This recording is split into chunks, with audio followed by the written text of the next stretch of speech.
నాన్నగారు, ఇంతకాలంగా మీరు పోషించిన పాత్రని ఇక నుంచి నేనే చేస్తానని మాస్టర్ గారిని ఒప్పించి తీసుకున్నాను.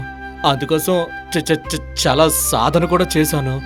అన్నింటికంటే ముఖ్యంగా మీ ఆశీర్వాదం నాకుంటే చాలు. నిజంగానే ఆ పాత్రకి నేను జీవం పోస్తాను నాన్నగారు. మొదటిసారి స్టేజ్ మీదకి వెళ్తున్నాను, మీ ఆశీర్వాదం నాకు కావాలి. ఏంట్రా మన ఎక్కడికి రాలేదు? వచ్చేస్తున్నాడు ఉన్నాడయ్యా, ఎందుకు కంగారు పడతారు? అడుగు వచ్చేస్తున్నాడు. అదిగో మనోడు వచ్చేసాడు, చూడండి. చూద్దాం ఏం చేస్తారో. అతనేనా తిమ్మాచార్యులు గారబ్బాయి? అచ్చం వాళ్ళ నాన్నలాగే కనిపిస్తున్నాడు.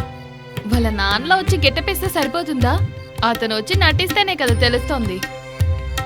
దేవేంద్ర, ఏంటిది? దేవలోకంలో ఉండే నీ పరివారం అంతా ఇలా వైకుంఠానికి వచ్చేసిందేంటి? అరే, ఏం మాట్లాడకుండా ఎలా దర్జాగా పడుకున్నా చూడండిరా.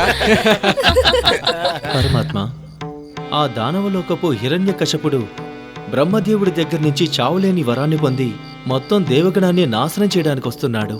తమరే మమ్మల్ని రక్షించాలి. డైలాగ్ ఏంటి? ఆ నాటకాలు అతనికి అవసరమా ఏంటి? నువ్వు బాగా చెప్పావక్క. గెటప్ ఒక్కటి వేసుకొచ్చాడు అంతే. నువ్వు సృష్టికర్తవి. సృష్టికర్త అయిన బ్రహ్మ తన కర్తవ్యాన్ని సరిగ్గా నిర్వహిస్తే లోక సంరక్షకుడినైన నేను మిమ్మల్ని ఎల్లప్పుడూ రక్షిస్తాను. సమయం ఆసన్నమైనప్పుడు తప్పకుండా వస్తాను. నమో నమః.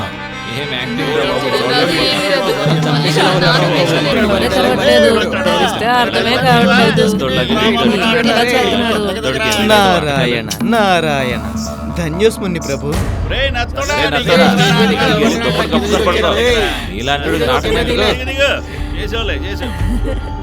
అక్కడ కూడా ఉన్నాడు.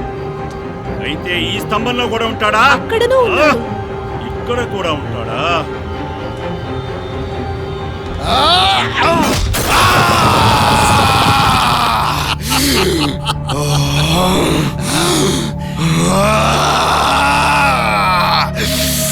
వచ్చావా హరి?